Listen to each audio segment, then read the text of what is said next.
Today is episode 3 of the Voyage of the Star Mermaid, and we're going to get started right after the intro. Hi folks, and welcome to Sharp Mountain Games. Here we talk about group role-playing games, solo role-playing games, and there are plenty of actual plays in the playlist. You can check out our print and PDF products at Amazon, Lulu, Drive-Thru, and Roll20, and they're all linked below. Let's get started, and we're glad you're here.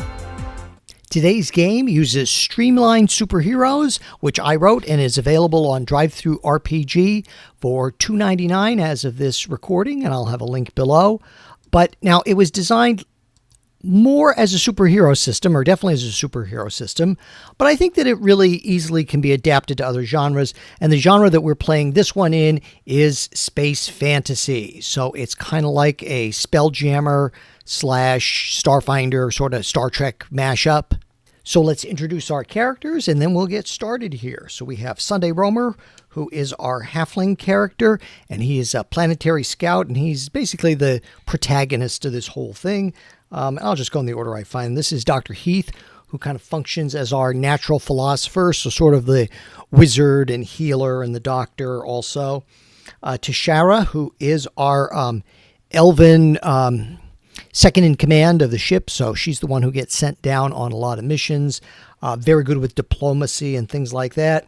And our new character, B2X1.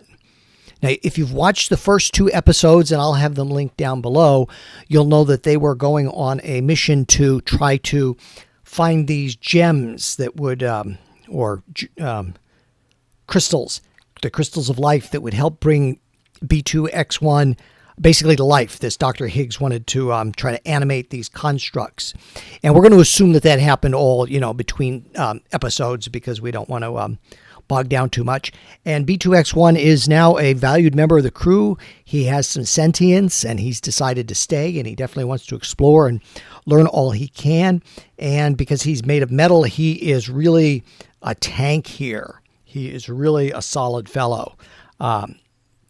Doesn't know a whole lot yet, but maybe that'll come with time. And so our 4 main characters for this session anyway are getting called into Captain Weston's ready room or briefing room to get briefed on their mission. And they are aboard the Star Mermaid. And you saw the Star Mermaid. I can show you the picture again here. You can see it right there. So it is a wooden ship, but that, plies the spaceways. And Captain Weston welcomes them in, and he says, I'm here to give you your briefing for our next mission. He said there's a manned navigation beacon, and it's on the name of the planet is Beacon, and it's gone silent. Now, the beacon guides ships, and it warns them about any hazards in the Mulvey-Cook Expanse, which is an area that we would really like to expand into and maybe colonize, or at least explore and learn what's there. So, for the safety of our ship and all the ships in there, we need to find out what happened with that navigation site. And you're going to be taking down some equipment. Maybe there was a breakdown or something, but we're hoping that it's as simple as faulty equipment. So you're going to teleport down and see what happened. And of course, let me give you a chance. If there's any questions, I can tell you for the briefing. And Dr. Heath says, "Well, what can you tell us about the planet there?" And Captain Weston says, "Well, from what I understand, it's not inhabited. There was no sentient life there at the time, no developed life, other than there's quite a bit of animal life. A lot of very strange rocks and geology. And in fact, the lighthouse keeper is actually a natural philosopher, Shanor. And he kind of agreed to this. He was, it can be lonely duty because the ships don't pass by this way very often. So he agreed to the duty because he wanted to study the flora and the fauna and everything about this particular planet. Now eventually he'll get relieved and come home. But he was very happy for the extended time to work on his writing and his studies. And Tashara says, "So we'll be armed when we go down." And he says, "Well, yeah," he said, "I don't have a lot of information. I don't know how friendly or docile the local plant life or animal life is. So you may need to, just keep your eye out and just, be very careful with things." So, once you find out what's going on there, we'll bring you back up. And Sunday says, oh, will we be taking a shuttle down? Perhaps he's hoping that Lieutenant Summer will be piloting them down again. And Captain Weston says, no, there doesn't seem to be any kind of interference around this planet or any problems. No asteroids like your last mission. So we should be able to teleport you down there. No problem. Now Sunday's disappointed. He doesn't say anything. And he's not sure how B2X1 is going to do, because it's sort of like B2X1 is kind of like Frosty the Snowman on his first day. So he's kind of thinking in the back of his mind, he hopes that there's not any problems there. So the captain dismisses them and he says, prepare anything you need. He said it's a fairly, like I said, it's a pretty hospitable planet as far as we know. But take whatever precautions you need. He said, we're going to have you teleport down a little bit away from the beacon just in case there's any, issues. You can approach it carefully just to make sure there's no problems. So he dismisses them. And they get their standard equipment. They have their gem beamers, which are sort of like a fantasy version of a phaser. It's wooden, but with a gem on the end. They get everything together that they need, and they go to the teleporter room. Oh, wait till you see this. It's going to be amazing. I mean, this is like, unbelievable special effects, like industrial light magic. So you can see I hope you can. I hope we're not getting too much of a glare. You can see their teleporter pads, and they each stand on one. And one of the crewmen is working the console here, and they shimmer. You got to make the noise, I guess. And they shimmer, and they are taken immediately down to the planet. Let me scoot some things out of the way so I can show you the planet. And of course, the other crewman, he wishes them good luck on their way. So let's get all that out of the way, and let's take it down to the planet here. So here's my planet. And let me just show you, this is just an 11 by 14 canvas that I picked up at the Dollar Tree for $1.25 nowadays. And I just did some Jackson Pollock on the thing here to make it look like vegetation and stuff. I figured it was about the cheapest battle mat one could get. So let's bring them down to the planet. And they materialize. And they can see the building off in the distance. That's the lighthouse, the beacon building. We'll just put a few dominoes here to represent that. All this fancy stuff is nice, but I really like my dominoes and to keep everything as simple as possible. So we'll just say that's where the building is for now. And they're a little bit of ways. You're going to say, well, where's the grid here on your battle map? I don't count squares. I mean, if you do, that's fine if you're playing a more grid-based game, but I don't. And I happen to have these little trees and plants, so we may as well use them. They just came from various things I guess I accumulated over the years. So here's some vegetation for our forest. So they land on this planet, and it is very temperate. I'm thinking it's kind of like almost like a prehistoric jungle. And they hear calls in the air, bird calls or something. And as they start to kind of work their way quietly through the brush here, something notices them and swoops down. I didn't have a flying alien, but I thought that this manta ray would be a good representation. And this thing, apparently it's a lone hunter. It's very aggressive, and it starts to dive at them. So they get their weapons out immediately. Now, you say, well, what about initiative in this system? In Streamlined Superheroes, I don't necessarily do initiative. I just do the I go, you go. My YouTube buddy, Solo Spelunking, that's the method he uses, and I find it works just fine for this kind of setup. And I'm just adjusting the camera a little bit so you can see a little better what's going on.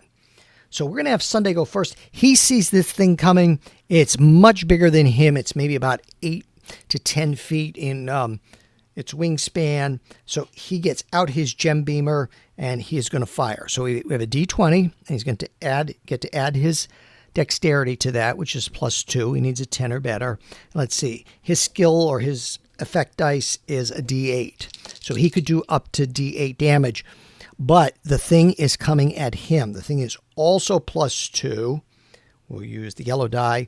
And it has also a D8.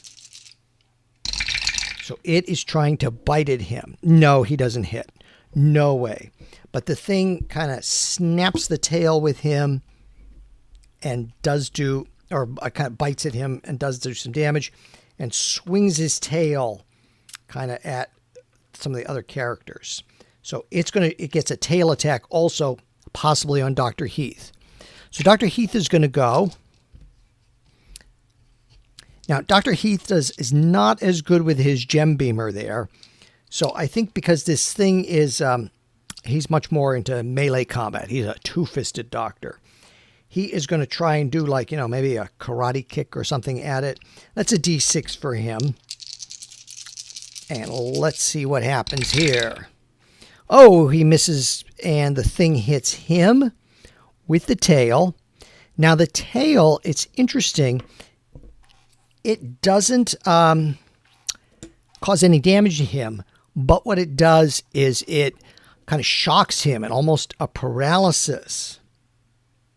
So he is going to have 4 ensnarement points, and the simplest thing for me to do is to put the dice there to represent the 4. Now, to Shara, she's going to go next. She is going to try, can't really use her neck pinch. This isn't humanoid. And let's see, her gem beamer is also a D6. Now, the creature's already made its 2 attacks.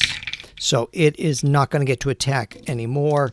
So basically, this is like a free attack on her part. 12 and 5. So she hits it for 5 points of damage because a 10 or better on the D20 always hit. Her dexterity is +1, so that's 13, and that's just fine. Now, B2X1 sees all this, and he is going to wade in here. He saw it strike at Dr. Heath. He's not especially worried because he's all made of metal, and he is just going to use his unarmed at the thing. He is just a big metal powerhouse, and let's see how he does. He hits it definitely because he's adding +3 to that. So that's a 13 and does 12 points of damage. He just smashes into this thing. And in fact, Sunday Romer looks at that and he is really impressed. He's, thinking maybe my doubts were misplaced. And he even hollers, he said, good hit, B2X1. And Sunday is going to try again and hit with his gem beamer. His, like I said, his fantasy kind of phaser here. And does he hit? No. He misses. Does the space creature hit? Yes, because it's +2 for 6 points of damage. Bit me again, he said. But it's only the stinger that does the damage. So it's going to ignore Dr. Heath here. So Dr. Heath gets to go next, and he is going to try to snap out of this to see if he can, get free of it. Let's see. Now, he's not really using any spells, and he doesn't have anything. I mean, I assume he's pretty smart, but he doesn't have anything extra special on his character sheet for that. So we're going to roll the D4. So, yeah, his intelligence is +3, so 14, more than enough. 2. So he is like struggling with this and trying to, well, actually I should be using his strength. That's okay. So he does succeed. Yeah, we'll just go with the 2. That's right. He should be using his strength because this is more of a physical thing, but he doesn't get out of it anyway. So he is still under the effects of that stinger's poison. Shara is going to try again to see if she can hit it. And let's see, she's a D6 for her effect, which is kind of like damage. But the effect also works, it can be working in other ways.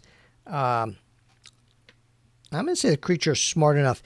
It may try to, turn around, sees her aiming, and maybe it's going to try and get its tail hit on her.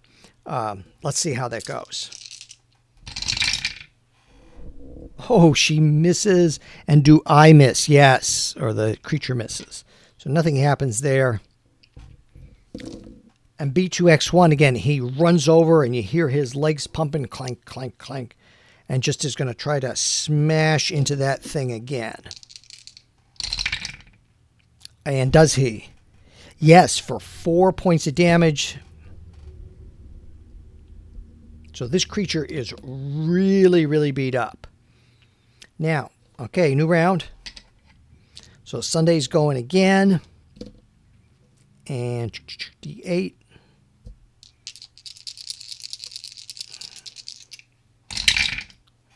It didn't go through the pipe, but that's okay. Yes, he hit for 7 points of damage. And the creature did not hit. So the creature is damaged enough. You know, we've basically used up all its hit points. But 0 HP is not necessarily dead in Streamlined Superheroes. So, and there's also, it can be considered hurdle points. So they've done enough points of damage to this creature that it flies off. I'm going to just, you know, if it's in any way, halfway, has any kind of survival instincts, it flies off. And given enough time, I'm going to assume that Dr. Heath, we're not going to roll. You know, we don't need to belabor the fact. Dr. Heath is able to shake off his funk there. He says, "Oh, was anybody hurt?" And he looks at, he says, "Sunday, you look pretty beaten up there. You look like you've had some bad bites here." So what we're going to do is we're going to do the roll to see if he can do healing on him. And you can only do that once per combat. So that's his intelligence +3. And if he does, his healing spell is a D12. So the spells work just like everything else. I don't know if you could see it too well, just as an effect die. Now, somebody asked in the comments before, and it's a good point, you know, well, what would we do if we level up? And, you know, it would need a more robust system. I'm just adapting this so I can kind of play the one shot. I think if you really want to do, you know, a level grinding system or a level up system, I personally like basic fantasy. You know, you can certainly use whatever flavor of D&D or fantasy game you like, or Shadow Dark. My favorite is basic fantasy. And there you're getting all the spells and the different levels and everything you need. Oh, good. Dr. Heath did. He was able to do a little bit of help and give Sunday 5 points back. But he can't do it again this combat. That would just be like way too much. So we're going to assume they work their way through the jungle here. Move our trees out of the way for now. I don't know if we'll need them again. Because I do want to pay attention to our time here. I don't want this to run all day. And they make their way up to the front wall, the entrance to where the beacon. So I'm imagining this kind of like a lighthouse, but it's not used for navigating with ships, of course. This is just on the planet. And the beacon is a large gem set in the very top. This will just be the outside walls here. But what they notice is that the front door not only is open, but it is laying in the brush. And Sunday says, I better sneak up. Let me see if I can sneak up and go ahead. And B2X1 initially wants to come too. And he, no, this is quiet work, B2X1. Let me do it myself. And B2X1, you know, says something to the effect of, yes, okay. But you could tell he's disappointed. Now, Sunday Romer is our planetary science guy, our planetary scout, and his hide and sneak is a D10. So let's give that a roll. And how do we do? No, not good at all. It's a 1. So the effect dice doesn't matter with a 1, because there's no way he's going to make that. So Sunday tries to sneak up, tries to be quiet, but this is an alien jungle. You know, he snaps some brush along the way. It's very thick. I'm thinking of like walking through the forest, if you've ever been to the Pacific Northwest, like near Washington State or anything. It's not easy, nice walking there with all this pine needles. He makes some noise, but nothing comes out. So he says, well, I guess we got to go in. And B2X1 does, he leads the way. Let me. He seems like he's happy for something productive to do. So they all enter the beacon, the lighthouse, and we're not going to go room by room here. We're not doing an old school dungeon crawl or anything. But what they find in here is, yeah, there's a mess. Like there was a scuffle here. And they look and they find, and there's a kitchen and a bathroom area and living quarters. Things have been thrown around a little bit, and there's definitely signs of a scuffle. Now, let's see if they can get any information, if they're able to find his diary and make sense of it. No, they do not find any kind of diary. But the but means, I'm going to say that Sunday, he's smart enough. He's going to go out and he's going to look around and he's going to try to track outside. He says, I think maybe if I look around, maybe I can at least get some idea where they went. 19. Okay, good. Now, it's only a 1 on the effect die. If the effect die is a 6 or better, no matter what size die you roll, if you get a 6 or better, you get some like extraordinary information. So he is definitely able to tell where they went, but can't really make out like how many people or was there a vehicle or any kind of information. Now let's see if they find anything else here. Yes, look at that. I got a yes. Okay, so they're going to find... Now, the wizard Shanor, he would have had some healing scrolls here. And the reason he would is because, he's off by himself and he doesn't have any medical care. Nobody stops by to check on him.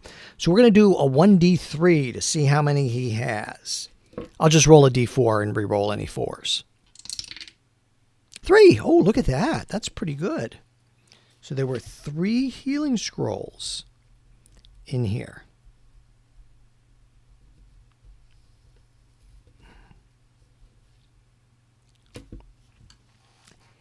And they also find, kind of amid the wreckage,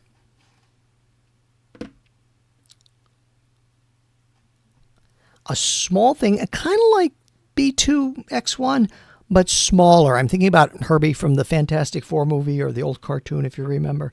And he is laying on his side there. And B2X1, of course, sees him and sets him right back up. He's like me. He's similar to me. Now, let's see. Does anybody have anything that would help them kind of do any repair or anything on this? Now, Tashara is not an engineer, but she does have lore. So she might know something about this, how to get it back up and running. I'm going to let her use her lore effect die of D10.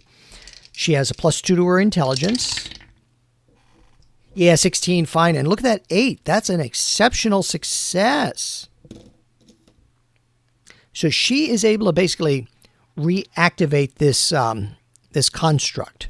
So he's a bit smaller. B2X1 is kind of big. Like think about the size of the robot from Lost in Space. Whereas this one is much, even though the little thing is smaller, is kind of much smaller. Like I said, much more like R2-D2 or Herbie from the Fantastic Four. And he says, "They took the master. They took the master." And Tashara says, Well, who did? Who did? And he says, I don't know. I haven't seen their type before, but they were human types. They came and they took him, and they took his notes as well. He was investigating something to the east. I think that might be where they went. And he says, also, he said they were, had something towards the sky. I think they were trying to make disturb the birds and the creatures of this world. And Dr. Heath wonders, he says, I wonder if that's why that creature attacked us. I didn't think they were usually aggressive, but maybe something disturbed them. And he says, please, the little construct guy, please, can you hurry? Can you try to find him? And he said, I know, that again, it's to the east and there's strange rocks in that area. He said, that's how you'll know, by the green rocks. So Tashara thanks. Oh, thank you. Will you be safe here? He says, I have so much tidying up to do. I'll certainly be very busy. And she says, it seems like we know what happened to our beacon. Someone took the lighthouse keeper, took the natural philosopher here. we must hurry. We can't let him come into any danger here. So they thank the little construct who's going to set everything up, and they set out immediately because it's getting a little later in the day, and they want to get out there, before anything happens here, before anything happens to him, or before it gets too late. So we'll kind of set them over here that they're heading off to the east again.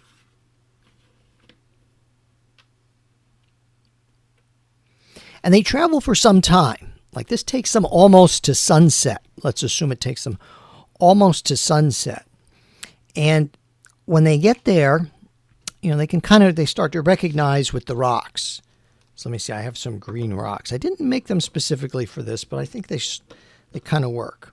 So there's a little bit of a rise, and they can definitely see this ridge of the green rocks that the little construct pointed out to them. And Sunday says, well, let me try to sneak ahead. Maybe I can do a little better this time and do a little reconnaissance and see what's going on. And Tashara, of course, oh yes, go ahead. And she, Dr. Heath, and B2X1 hold back. 14, good, and a 10, so that's an exceptional success. He is quiet as only a halfling can be quiet as a mouse. And he sees 2 guards standing on the rock, or 2 men. Get my little meeples here. And they are standing guard, and they have like larger gem beamers, almost like a rifle size gem beamer. And they are guarding something. And I'm writing them down in case we need to. So Sunday sneaks back, and he says, it's just past those rocks, is wherever the thing that's going on is happening. And he said, there's 2 guards up there. He said, but maybe we can get the jump on them. Maybe wouldn't that be an idea? And B2X1, or I can just wade forward. And Tashara says, no, we need to be quiet, and we need to be subtle about this. He said, I think Sunday's right on this. Maybe we can try to quietly get the jump on them and see what's going on. So Dr. Heath, like I said, he's a 2-fisted doctor. He's really happy to do this. And I'm not going to put out every single branch and bush here. So maybe I can just get them out here. So they hide themselves in the bushes. Like I said, with that exceptional success, definitely they're able to hide themselves pretty well and do that. So Sunday starts to throw some rocks to attract them. And the one goes down, and he is going to try that. Now, what's going to happen here is Tashara is going to step out. She's elven, elven-ish, and she is going to try to use her neck pinch to catch him unawares.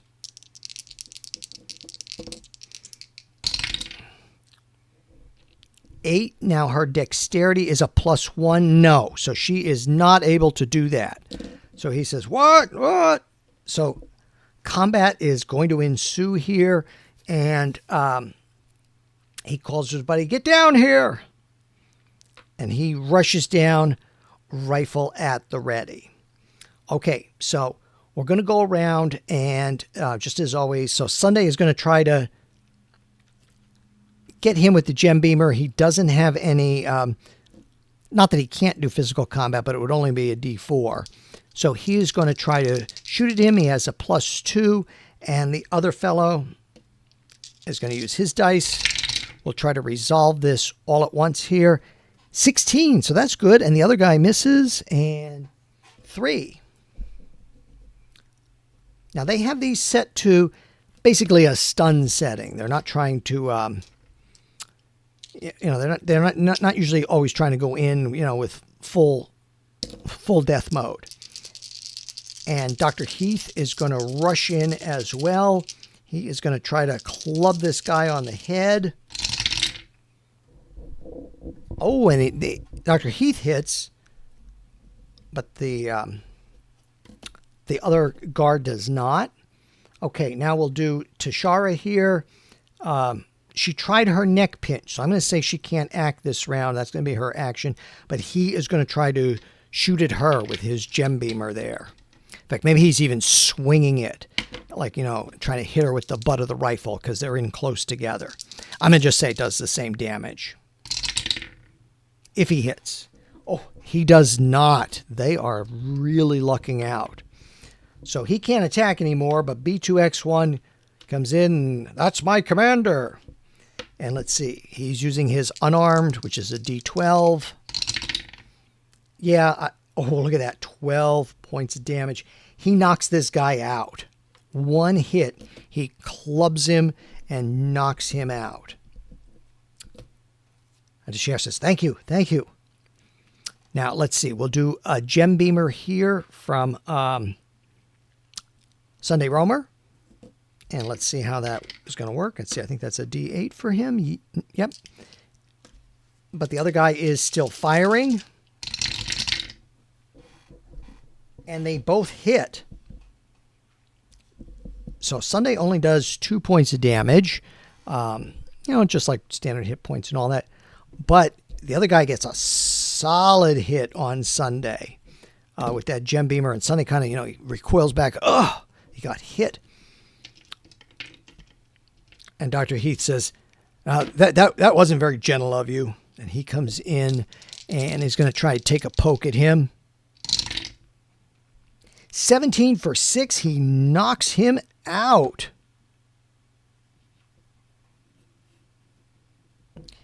And that's where we are for that combat. That was pretty quick. Well, there were only 2 of them. And let's see. Dr. Heath says, you know, say Sunday, you have your planetary science, or Tashara with your lore. He said, what species are these? So they are taller humanoids. They're both men, and they have goatee beards. So let's see. Tashara's going to say, well, let me see if I know. Because I don't think it would be so much planetary science. Sunday says, well, you know, I'm really much better with plants and trees and paths and tracking. So let's see if Tashara can know anything. Her lore is a D10.